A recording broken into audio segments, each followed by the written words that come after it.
Izin memperkenalkan diri, nama saya Cika Nurpala Aviani, NPM 1913053021, nomor absen 08, Pendidikan Guru Sekolah Dasar. Di sini saya akan membuat video pembelajaran tentang pendidikan inklusi dengan tema mengenal anak berkebutuhan khusus dalam model pendidikan inklusi. Baiklah, di sini saya akan menjelaskan mengenai mengenal anak berkebutuhan khusus dalam model pendidikan inklusi. Yang pertama yaitu pendahuluan. Dalam rangka penyelenggaraan pendidikan inklusi, guru di sekolah reguler perlu dibekali berbagai pengetahuan tentang anak berkebutuhan khusus.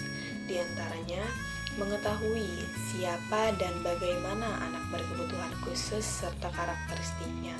Dengan pengetahuan tersebut, diharapkan guru mampu melakukan identifikasi peserta didik di sekolah maupun di masyarakat sekitar sekolah. Anak berkebutuhan khusus dalam pendidikan inklusi. Yang pertama, pengertian anak berkebutuhan khusus. Anak berkebutuhan khusus adalah anak yang dalam pendidikan memerlukan pelayanan yang spesifik, berbeda dengan anak pada umumnya. Anak berkebutuhan khusus ini mengalami hambatan dalam belajar dan perkembangan. Oleh karena itu, mereka memerlukan layanan pendidikan sesuai dengan kebutuhan belajar masing-masing anak. Setiap anak berkebutuhan khusus, baik yang bersifat permanen maupun yang temporer, memiliki perkembangan hambatan belajar dan kebutuhan belajar yang berbeda-beda. Hambatan belajar yang dialami oleh setiap anak disebabkan oleh 3 hal. Yang pertama yaitu faktor lingkungan.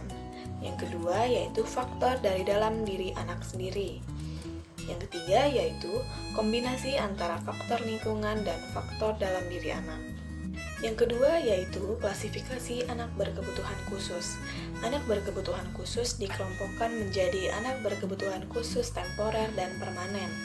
Anak berkebutuhan khusus permanen meliputi anak dengan gangguan fisik yang dikelompokkan menjadi anak dengan gangguan penglihatan atau tunanetra, anak dengan gangguan pendengaran dan bicara atau tunarungu atau tunawicara, anak dengan kelainan kecerdasan, anak dengan gangguan anggota gerak atau tunadaksa, anak dengan gangguan perilaku dan emosi atau tunalaras, anak dengan gangguan belajar spesifik, anak dengan gangguan lamban belajar, anak autis, dan anak ADHD. Identifikasi anak berkebutuhan khusus dalam pendidikan inklusi. Yang pertama, pengertian identifikasi.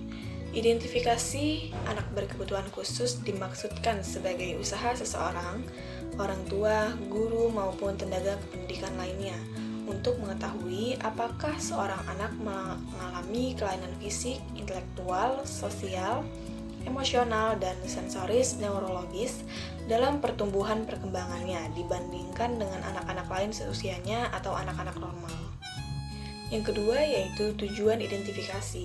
Secara umum, tujuan identifikasi adalah untuk menghimpun informasi apakah seorang anak mengalami kelainan atau penyimpangan, baik itu fisik, intelektual, sosial, maupun emosional. Yang ketiga yaitu pelaksanaan identifikasi. Pato JR 2003 berpendapat, untuk anak-anak yang sudah masuk dan menjadi siswa di sekolah, identifikasi dilakukan dengan langkah-langkah sebagai berikut, yaitu menghimpun data anak. Pada tahap ini, petugas atau guru menghimpun data kondisi seluruh siswa di kelas berdasarkan gejala yang nampak pada siswa dengan menggunakan alat identifikasi anak berkebutuhan khusus. Yang keempat yaitu petugas identifikasi. Untuk mengidentifikasi seorang anak apakah tergolong anak berkebutuhan khusus atau bukan dapat dilakukan oleh yang pertama yaitu guru kelas, yang kedua yaitu guru pembimbing khusus, yang ketiga yaitu orang tua anak, dan yang keempat yaitu tenaga profesional terkait. Selanjutnya yaitu asesmen sebagai tindak lanjut identifikasi. Sebagai tindak lanjut dari kegiatan identifikasi anak berkebutuhan khusus untuk dapat memberikan pelayanan pendidikan yang sesuai, maka dilakukan tindak lanjut asesmen sebagai berikut. Yang pertama, pengertian asesmen. Asesmen merupakan usaha untuk menghimpun informasi yang relevan guna memahami atau menentukan keadaan individu. Yang kedua yaitu tindakan asesmen. Menurut Kaufman JM 2008, kegiatan asesmen meliputi beberapa bidang, antara lain sebagai berikut. Yang pertama yaitu asesmen akademik, yang kedua yaitu asesmen sensoris dan motorik, yang ketiga yaitu asesmen psikologis, emosi, dan sosial. Yang ketiga yaitu perencanaan pembelajaran. Pada tahap ini, kegiatan yang dilakukan meliputi menganalisis hasil asesmen untuk kemudian dideskripsikan, ditentukan penempatan untuk selanjutnya dibuatkan program pembelajaran berdasarkan hasil asesmen. Yang keempat yaitu pelaksanaan pembelajaran. Pada tahap ini, guru melaksanakan program pembelajaran serta pengorganisasian siswa berkelainan di kelas reguler sesuai dengan rancangan yang telah disusun. Yang kelima yaitu pemantauan kemajuan belajar dan evaluasi. Untuk mengetahui keberhasilan guru dalam membantu mengatasi kesulitan belajar anak, perlu dilakukan pemantauan secara terus-menerus terhadap kemajuan atau kemunduran belajar anak. Sekian video pembelajaran yang dapat saya sampaikan. Terima kasih. Sampai jumpa.